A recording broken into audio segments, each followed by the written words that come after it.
Hi there, everyone. Welcome back. And today we're going to be going into more details about histamine intolerance. We'll start with some basics, and I think it's always a good reminder to go back to the basics. And then we're going to get into what may be some new information, even for those of you who've been around for a while. So I'm excited to share this with you guys today.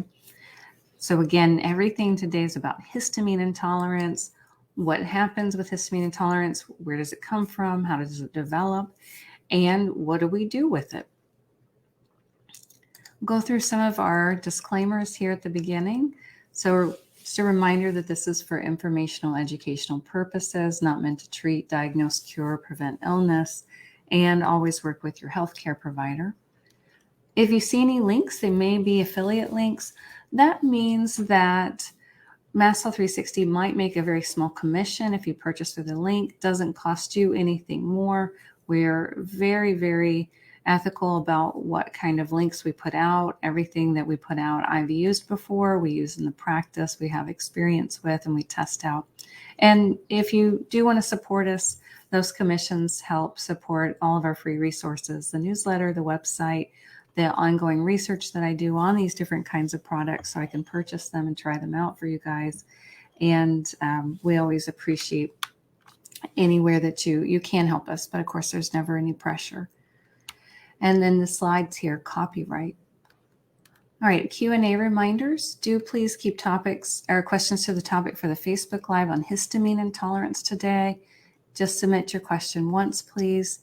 And I'm not able to get to off-topic questions or in-depth personal health questions, and I really appreciate your understanding. So we're going to start with some of our basics. Before I jump in here, I'd love to know who's on with us today. If you want to pop in a hi in the comments, let me know where you're from. That way I can see who's on. That's the only way I can see you, is if you pop in a comment and say hi. When I talk about histamine intolerance, I really like this sink metaphor because I think it describes it quite well. So in the sink metaphor, and then we're going to get into the biochemistry, but I'm going to start with the metaphor here. Histamine intolerance is when your body can't handle the levels of histamine that build up. So in the sink metaphor, what we see, let me come back to our sink here for a second. So the sink is the histamine that is in the body. This histamine can be, as we're going to see, from certain cells building up in our bodies. And it's also can be from the kinds of foods that we're eating. And then the drain at the bottom of the sink are the enzymes that help break that histamine down and get it out of the body. And we have to break everything in our bodies down, whether we're talking about vitamin A or B vitamins, we're talking about things like quercetin, we're talking about hormones, all those things we break down, including histamines.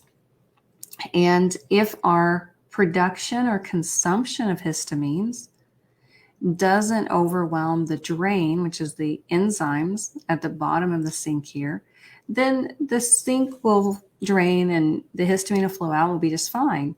Histamine intolerance happens when this builds up and we have more histamine than we can keep up with, and that's where we start to get symptoms. So I'm going to go through these symptoms. I know we've had more people hop on. I can only see the number of people on. So if you're here, I'd love it if you'd pop in a hi for me so I can see who in our community is with us today. And if you want, let us know where you're from. It's always good to see you guys. So symptoms of histamine intolerance are similar to mast cell activation. You can have cardiovascular symptoms like heart palpitations and low blood pressure. You can have brain and nervous system symptoms like anxiety and depression, fatigue, headaches and migraines, brain fog, insomnia. There can be respiratory symptoms, things like asthma, congestions, and runny nose. And even in the GI tract, there can be things like diarrhea, sometimes constipation, acid reflux. With the skin, people can get hives, they can get rashes, flushing, itching. So how do we know the difference between histamine intolerance and mast cell activation? Histamine intolerance generally will be brought on. Symptoms will be worse with high histamine foods. Now, you may also get that with mast cell activation. Mast cell activation tends to be more significant and more comprehensive, but it tends to affect people harder, hit people harder than if they only have histamine intolerance. One of the only ways of finding out is to lower the histamine load and support the histamine degrading pathways that we're going to talk about here in a moment. And then see, does that improve the symptoms significantly? If they go away with just that, then it may just be histamine intolerance. But if you get some improvements or no improvements, then you may be looking at mast cell activation syndrome.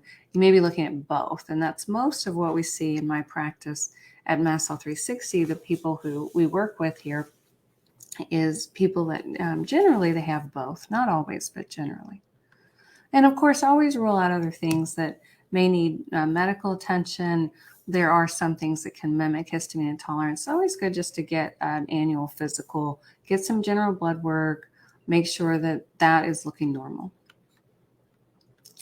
Okay, let's go into a little more detail here. And for those of you who are still joining, just a reminder, we're covering histamine intolerance.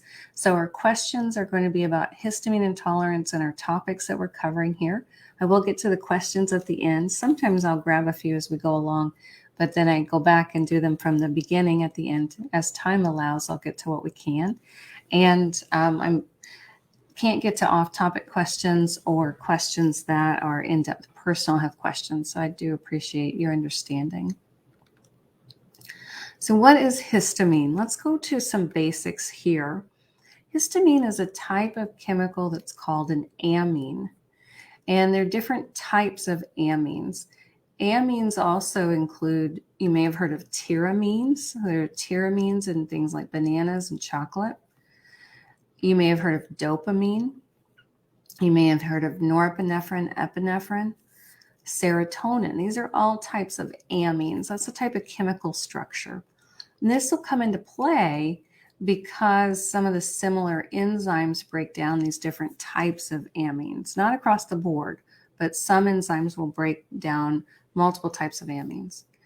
Now, histamine is not a bad guy, just like we know mast cells are not the bad guy. Mast cells are critical in our bodies, and so is histamine. So it has really important roles. And there's just a sweet spot like Goldilocks. We don't have too much or too little. We want it to be in the sweet spot that lets us have proper immune responses, good sleep-wake cycle. If histamine's too low, we won't wake up. We will be drowsy and we won't have alertness. Now, it's complex. There's a lot of players there, but histamine is one of the players. If histamine's too high, we will often get nighttime waking. Particularly people report between 2 and 4 a.m. waking up with histamine intolerance. And that's where the body is releasing the stored histamine from the day into the bloodstream to be cleared. And if there's too much, boop, it might wake you up. And histamine is important in digestion. Histamine is needed, some level of histamine, to help with stomach acid production for breaking down proteins. Now, too much, we can get too much stomach acid. That's not actually very common. Only about 10% of people have high stomach acid, even with histamine intolerance. But with not enough histamine, we may not be able to stimulate that stomach acid. So you can see we don't want to have no histamine, but we don't want to have too much histamine either. We want to be in this balanced place. Let's look at where histamines come from. So dive in a little bit more with this today. So you guys know this, unless you're brand new to our community, you know histamine comes from food. There's lots of high histamine foods like those fermented foods.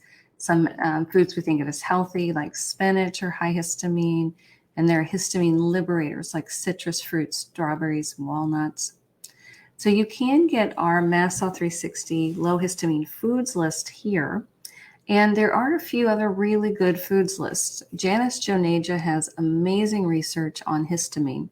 And she's somebody that I've studied a lot, followed a lot, to learn about histamines and learn about histamine foods and how they can affect people. So if you're looking even deeper, we'll look at Janus Jonaja.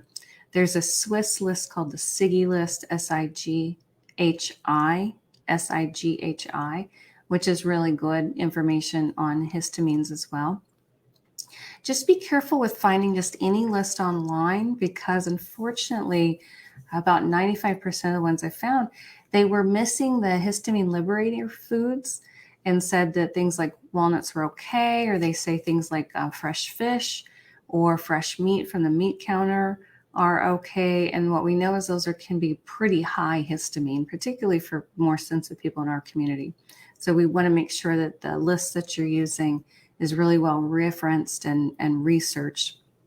And we've worked very hard on this list, so you have a very reliable source there. Now, histamine doesn't just come from foods. Histamine also can come from our bodies. And we know mast cells make histamine. There's actually 2 other immune cells in your body that make histamine, basophils and eosinophils. Now, you may see on a CBC, which is a complete blood count, that's going to show you some different cells. It doesn't show you mast cells, but it'll actually show you basophils and eosinophils.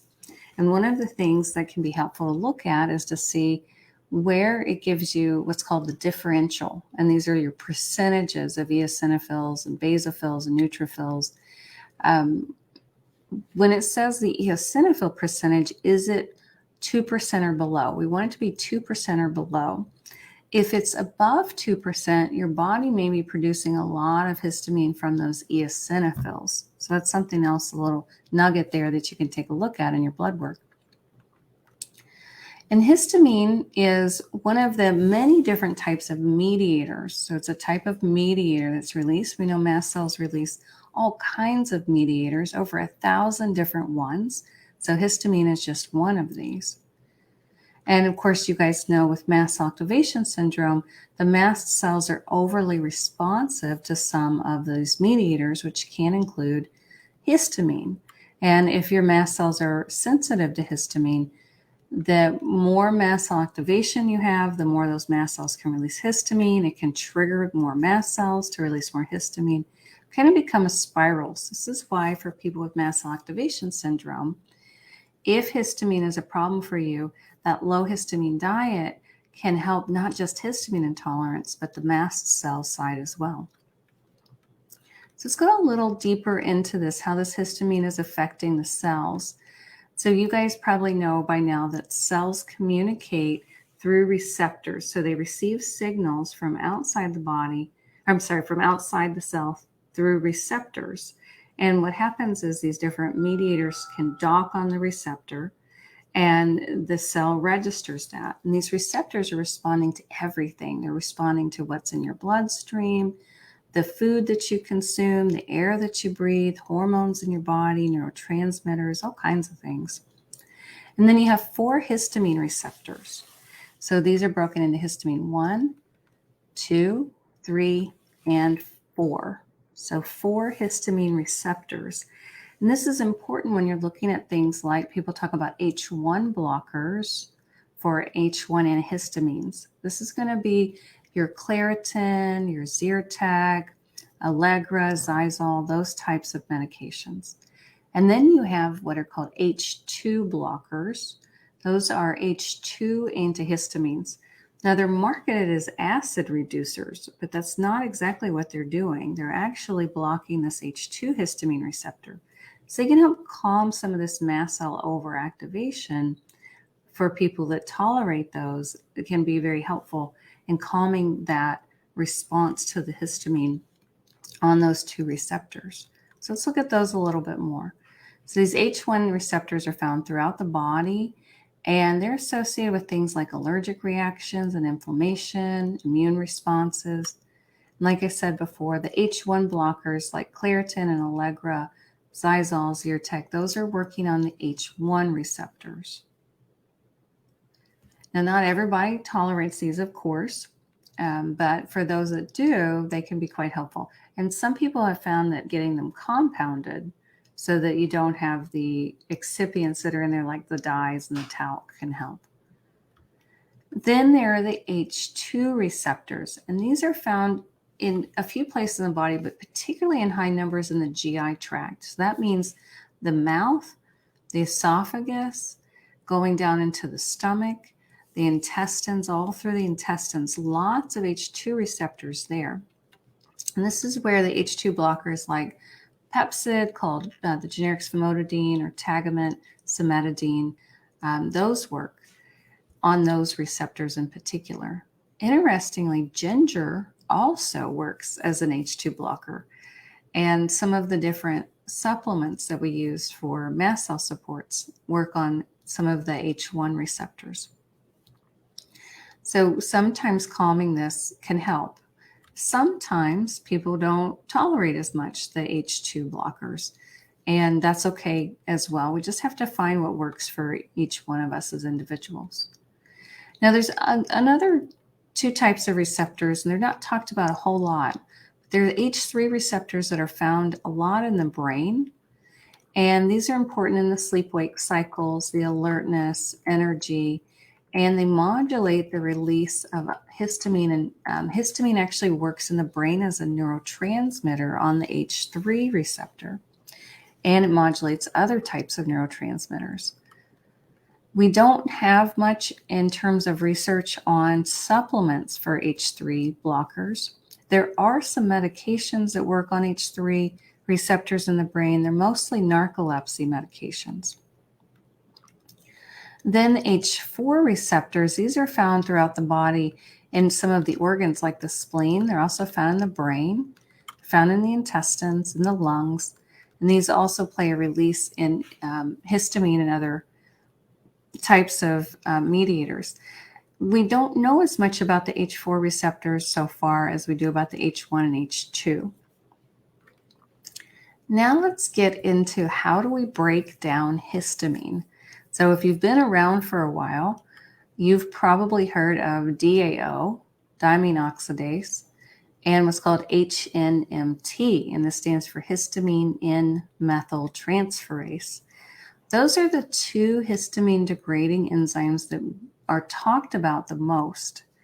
But did you know there's actually a lot of other enzymes that also break down histamine?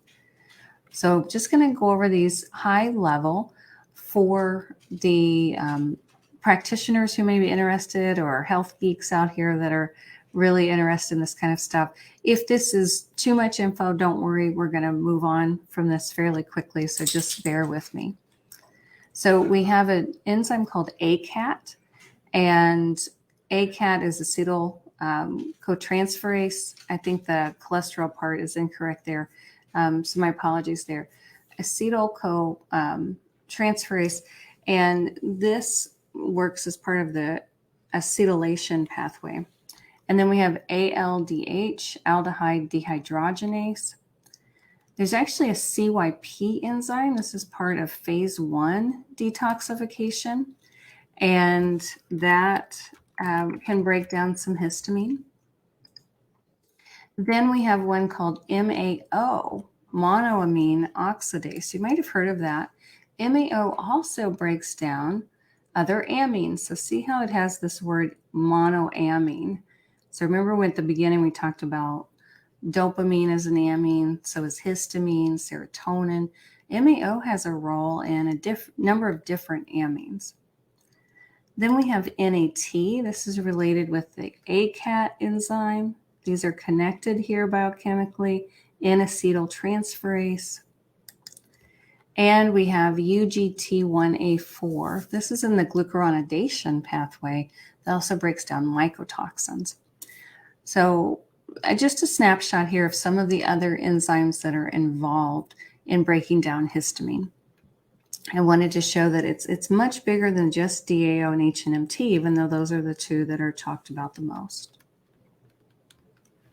And then a lot of those that we just showed relate to some of these detox pathways: glucuronidation, acetylation, methylation. Those are phase 2 detox pathways in the liver that are helping to break down that histamine.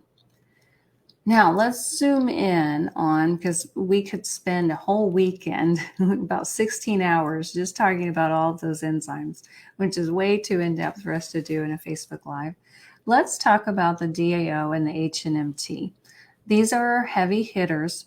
These are doing a good chunk of the histamine breakdown. And DAO is found in your small intestine. This is where it works.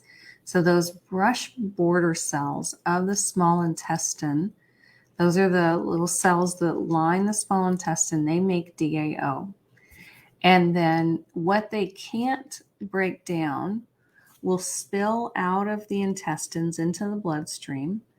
And then this is where these other pathways pick up, like HNMT and some of the other enzymes that we saw.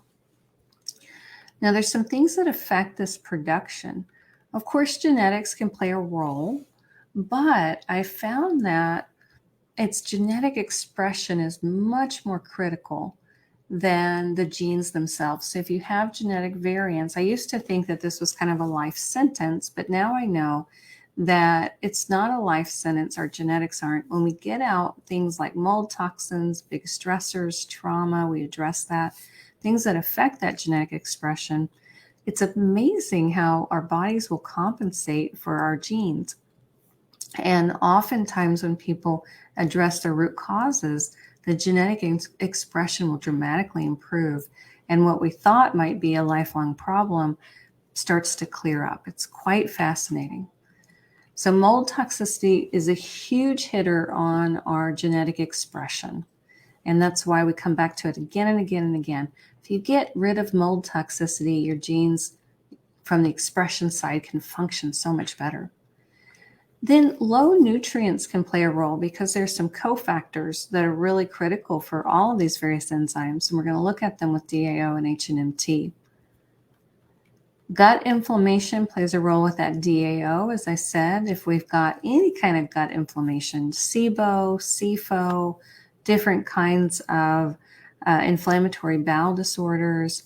If we're just eating an inflammatory diet, we're eating a lot of sugar, or we're eating a lot of wheat, things that are agitating, things with the milk protein called casein, those can affect our DAO production. Alcohol really decreases DAO production. And then issues with methylation, and this plays in particularly with this HNMT. We're going to go into a little more detail in a moment, that HNMT is dependent on this methylation process. So a little bit more on the genetics for DAO and HNMT. For DAO, you are looking for variants in the gene called AOC1 or ABP1. They have both of those names. And there was a transition to calling it AOC1, but you'll see in the research both of those. I've seen online many people talk about the DAO gene, but the DAO gene actually stands for D-amino acid oxidase. It's a very different gene. It's not diamine oxidase. So for those of you that are the health geeks as well, or the practitioners, I just want to point out, we're looking at these genes for which code for DAO. And then HNMT, that one's easier. That one, you look for the HNMT gene. And we've talked about genetic expression being more important than genetic makeup. Mold toxicity, I know you guys hear me talk about this so much. I'm just going to touch on it briefly here, but I can't leave it alone because of how significant it is, but also because when we follow our MC360 method here in the practice, the amazing turnarounds that we see for people, particularly who have mold toxicity. So that is the biggest root cause that we see in the practice. It disrupts the immune system and increases mast cell activation, which is going to add to that histamine load, and causes nervous system dysregulation, which increases mast cell activation, which can increase the histamine load, creates GI issues, which can cause problems in the DAO production in the small intestine, and it interferes with those detox pathways that break down histamine. and it negatively affects genetic expression. I can't even tell you how much it negatively impacts that genetic expression. It's massive. Can deplete nutrients, particularly these nutrients that are cofactors. Mold toxins use up a lot of our nutrients, and as mold colonized our body as well. And then causes methylation issues. So let's look at one of the other factors here, the nutrients that are involved. So there's some nutrient cofactors DAO needs. These include magnesium and zinc and B6. And then B6 is used to actually activate DAO. You have to have a little B6 for DAO to work properly. And then DAO is made from copper and vitamin C. And whole food sources of vitamin C actually have copper at their center, so they provide that copper and that vitamin C. Don't often find in our population that copper supplementation works well. There's always exceptions, and some people, copper supplementation can be fantastic, but I often find that copper and zinc are out of balance, and people need the zinc a lot more than the copper. So if you're going to take any copper, which I don't usually recommend, but if you are going to take it, make sure that you're also supplementing with zinc. Otherwise, it can contribute to anxiety and sleep issues. And then HNMT has some nutrient cofactors as well. That magnesium particularly is huge in the methylation cycle, as is zinc. These are all methylation cofactors, B12, folate, potassium. So let's look at these a little bit more. How do you work with these? One thing you can do is you can supplement with DAO. There's a few different DAO products on the market, and they all come from the same manufacturer called Diem. And I worked with Diem to make a formula for sensitive people who are dealing with mold toxicity. So that's what this formula is, and it's called Histamine Digest 360. It has a tiny little 1 milligram, which is just fairy dusting of B6, to activate that DAO. And the reason I put that in there was because many people had told me that they weren't getting any benefits from taking DAO, and they weren't seeing any improvements. And I started wondering, I wonder if they're low in that B6 to make it actually work properly. So that's where we added that little bit of B6 in there. And then it doesn't have the other things that are often in DAO, like catalase, that are sometimes a little triggering for sensitive people. So if you are interested in trying DAO, or if you've tried it, one of the other things I want to share with you is that you may need to take up to 3 to 6 capsules to see a difference. So I see people often will have only taken 1 capsule before 1 meal, or maybe they've taken 1 capsule before 2 meals. So to give this a fair try, you want to do start with 1, or you can start with sprinkles and work your way up like we normally talk about, then working up to 1 to 4 or 5, for some people 6 capsules 10 minutes before each meal.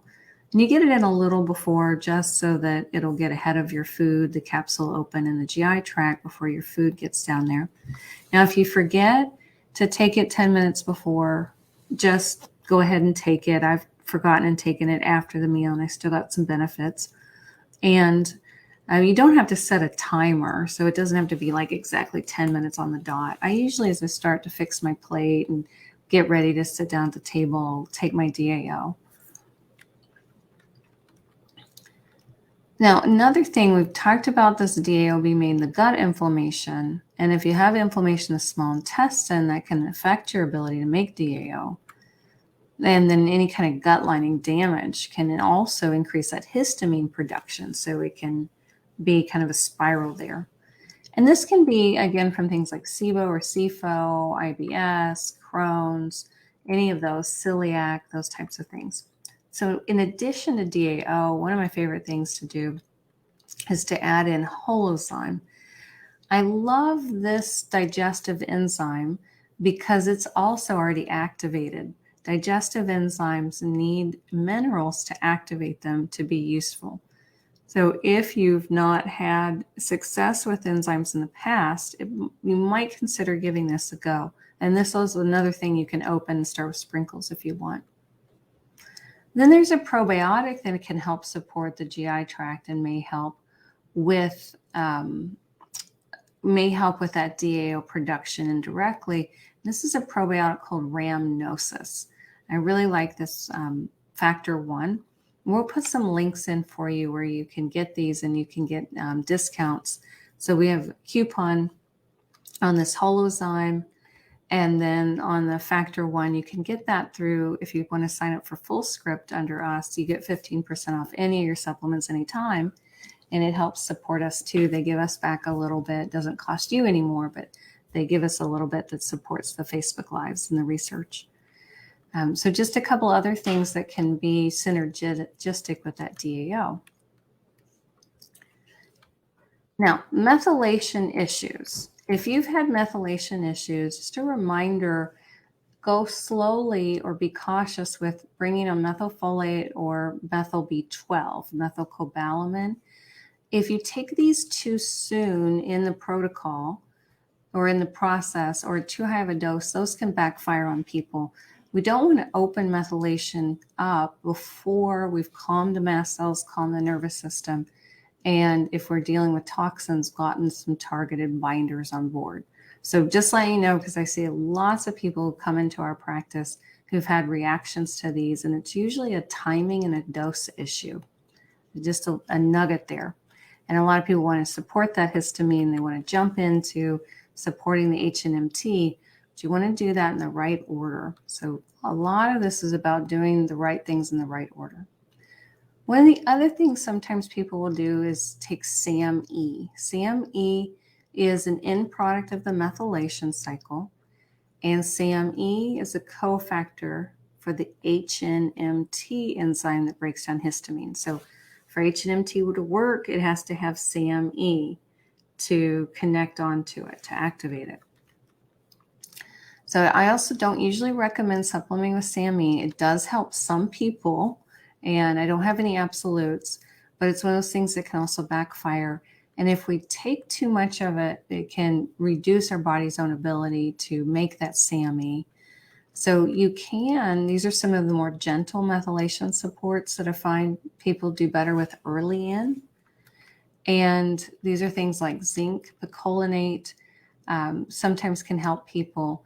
And that's a methylation cofactor.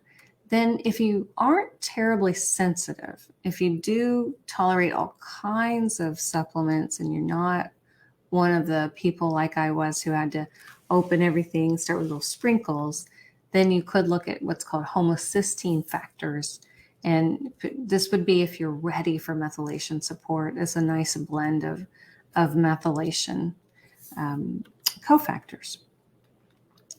All right, I've got a little bit more information for you, and then we're going to do questions. People ask a lot about testing for histamine intolerance, and there is no official diagnostic criteria right now for histamine intolerance. There's different things that have been proposed and are being debated, and you can find that in the research. But you can have plasma DAO measured in the blood, and then when that happens, that's compared to histamine. The company I know that does this is called Precision Point Diagnostics. Now that has to be ordered by a healthcare provider. It's not available to the direct public, but Precision Points Diagnostics does make a DAO test and they compare it to histamine. So sometimes that can be helpful to look at if somebody's not already taking DAO and antihistamines. Some allergists will do a skin prick test. And that's where they do the scratches on your back or your arms. I remember having this done, and I had it 3 different times, and my whole back would welt up to the point that they couldn't even see the individual areas that they were testing. It was just this massive whelp, and it was so miserable. That was a really big indication that I had some serious histamine intolerance. It reflects what's going on at the skin level, though. It's not going to reflect what's happening in the GI tract. So it doesn't tell us about DAO. And there are other methods that can be done, like intestinal biopsies to check out the DAO status. Those, of course, are kind of invasive. So most people choose to look at their symptoms. And try a low histamine diet and try with supplements to support those histamine degrading pathways. All right, let's go through some of these top tips for managing histamine levels. So you guys know low histamine diet for sure. Check out our foods list. We'll pop that in there for you again. If you're looking for one, make sure you've got a foods list that's very well referenced. So for those of you that joined later, I love Janice Janage's work. I followed her quite a bit. There's a Swiss list called SIGHI, SIGHI, that's really good. Our list has been quite well referenced. But don't follow just any list online, because I find a ton of mistakes in there or things that are just missing. Working on your nervous system, calming nervous system, will actually help your histamine levels and supporting your mast cells because they can produce histamine. Addressing your root causes, things like mold toxicity that can increase mast cell activation and histamine levels. For some people, they may find also that H1 and H2 blockers can be very helpful. All right, we're going to do some questions here. We've had some great questions coming in. Just a quick reminder that I can only do questions that are about histamine intolerance. So we have to keep to the topic for our Facebook Live because of the number of people that we have. And do please only submit your question once. I'm going from top to bottom. I'll get to as many as I can in the time that we have. And I'm not able to do the off-topic questions or in-depth personal health questions. So thank you. I appreciate your understanding there. Really quick, before we jump into those questions, I did want to let you guys know, for anybody who's thinking about getting Air Doctor, this has been, I've tested several of these hyper HEPA types of air purifiers, and they all have their pros and cons, but across the board for quality and purification, the amount that it's working for things like mold toxins, smoke, VOCs, and for the ease of changing the filters, was the lowest EMF and the best price point. The Air Doctor was the one that won out in my opinion, in my reviews. And I just want to give you guys a heads up that they're having a sale, and it's an additional $50 to $150 off the sale price. So you can find the sale through this link. I think it's only going to be available for this week. So if you're interested, you can follow that link, mastcell360.com/Air Doctor. And if you're needing to pick up an Air Doctor, they've got a few different models you can check out based on the type of size. So I'll leave this up in case anybody needs it while we're looking at our questions here. All right, so Meredith's asking, is there a best way to treat chronically extremely high plasma histamine levels, greater than 137, even while taking tons of antihistamines? How do you reset this baseline? It's a good question, Meredith, and there's a lot going on here that I don't have any way of knowing. I can just give you some big picture basics or ideas, which is to look at what's triggering this. I mean, I would definitely have other conditions ruled out that can mimic or can trigger high histamine levels, medical conditions. If I'm assuming you've had those ruled out and you've had what are called differentials run and checked for anything else, then the biggest thing is to start identifying those root causes. What's going on underneath that's triggering this? Is it a high histamine diet? Is there a lot of stress? Is there mold toxins? Is there exposure to mold? What's going on in the gut? Start looking at these. What's going on with hormone balance? So it can take a good bit of detective work, but I do see that this gets restored for most people with looking at those root causes. All right, so again, looking for questions that are about histamine intolerance. Seeing all of your posts in here, it's great to see you guys and see everybody who's on with us. Leslie's asking, do heavy metals interfere with H3, the H3 receptor in the brain? It's a good question, Leslie. I would imagine that they do, and that a lot of things can. Any kind of mold toxins, biotoxins can interfere with those receptors. I don't have specific research on that, but it definitely makes sense for me in terms of what I know about how those types of agents can affect the brain.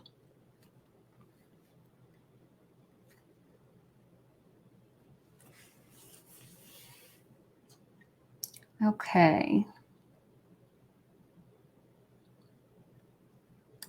And then Taylor's asking, H3 and H4 receptors, I think, contribute to us folks who have multiple chemical sensitivity and with the olfactory system. So olfactory, it means the smell, sense of smell. To me, this makes sense. Do you think they'll do a study on melatonin or other neuronutraceuticals that can reach there and help the brain? I imagine, and I think that there are a lot that's already working on those receptors. There's a good number of things we know that help the brain already, and we just don't have them linked specifically in that research to the H3 and H4 yet, but I would imagine that that's coming. And Dawn's asking, when we were talking about DAO, is there any vegan DAO? I'm allergic to porcine. Porcine means pork products. And the DAO is derived from pork kidney. For a vegan DAO, I don't have any experience with this, Dawn, so you'll have to try it out and see what you think. And I'd love to hear back from you if you do. Some people use pea shoots. Pea shoots can make DAO. And there is a product that I've seen called Natura, Natura, Natura DAO. And I can try to put a link in for you for that. Now, again, I don't have any experience with it, and I don't have any feedback yet from people about how effective it is. So if you do try it, I'd love to hear back from you, Dawn, and to know what you think and what you noticed. Then Francis was asking, we were talking about holozyme and factor 1. Can these help constipation? Yes. So digestive enzymes, particularly these activated digestive enzymes, can help constipation. And we know that when we start to have improved bowel movements, then whether we're correcting constipation or diarrhea, that's going to help that DAO production. It's going to help the mast cells calm down. We're going to have less histamine in the gut. And then factor 1 in particular has some good research on it in terms of helping to stabilize mast cells in the GI tract. So for people that tolerate probiotics, that can be a great one to start with. Beverly's asking, how can you identify when you've tipped over into MCAS as opposed to histamine intolerance? Now I want to touch on this just briefly, Beverly, and then we have a whole article that hopefully our team member Susie on with us can drop a link in for you about the differences with MCAS and histamine intolerance. But it's not that you tip from histamine intolerance necessarily into MCAS. They're different conditions, but it's where the histamine intolerance is only a problem with histamine, whereas MCAS is going to be a problem with the mast cells being overly responsive and over releasing any combination of their 1,000 plus mediators, which can be histamine or 999 plus more. And so there's a relationship between the two, and that histamine intolerance can trigger mast cell activation.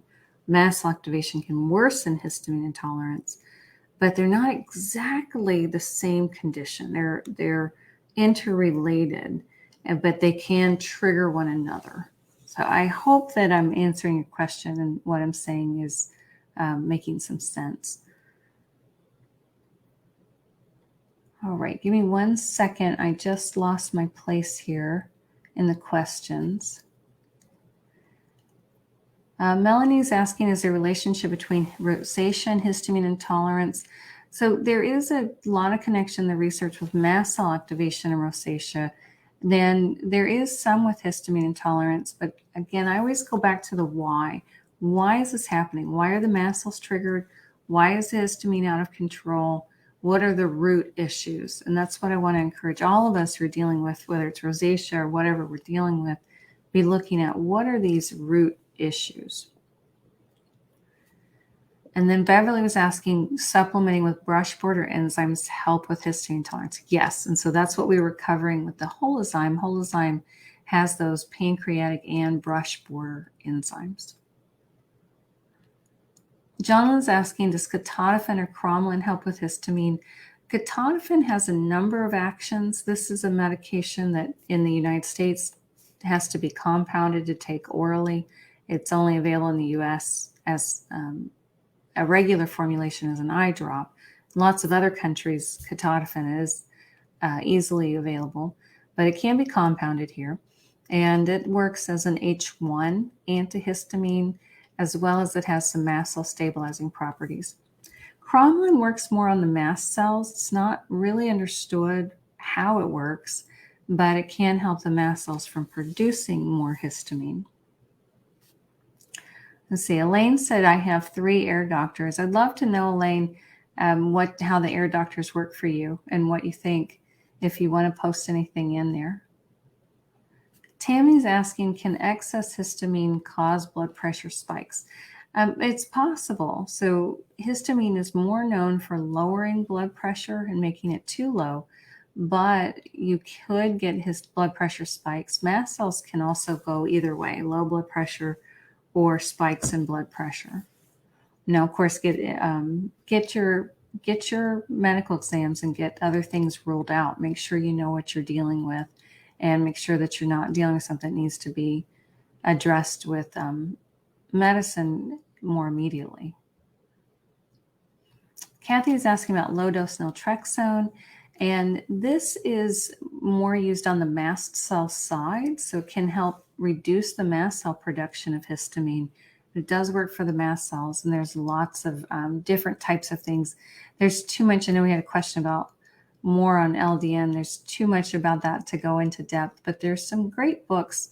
Let me make myself a note and we'll post for you. There's a couple books that go into the uses of LDN in mast cell activation that those of you interested in LDN might want to check out. And then Beverly's asking, can histamine be a cause of palpitations? Palpitations, yes, you can get heart palpitations with increased histamine, also with vagal nerve issues. So this is where it helps to have a practitioner explore these various things with you.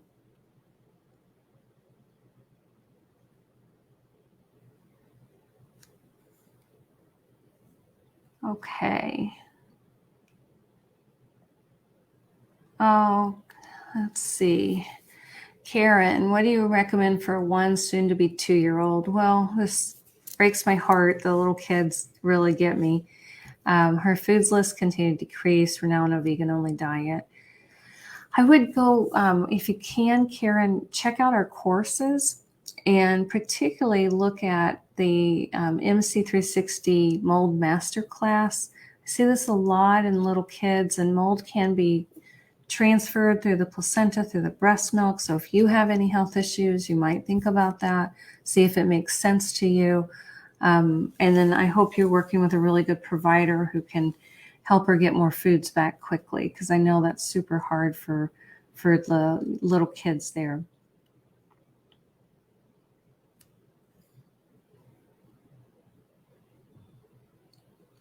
Okay, so Andrew's asking about tips for reintroducing foods. When we reintroduce foods, generally we get the root causes managed, and we get some of the big symptoms down a good bit before we start to reintroduce foods. When people are still flaring and they're not addressing the root causes, unless somebody's on way too few foods, I don't generally start to reintroduce foods just yet. I like to get our first phase in the MC360 process is stabilizing. I like to get this stabilization, and then we bring the foods back on. Beyond that, it's so individual, Andrea, so I hope you can work with somebody who can help guide you on that and look at some things. But if you're not addressing the root causes yet, I probably would be worried about tomato and pineapple too, and just, do what you can. But I do hope you have a good time. All right, give me 1 second again. Here we go. I lost my place.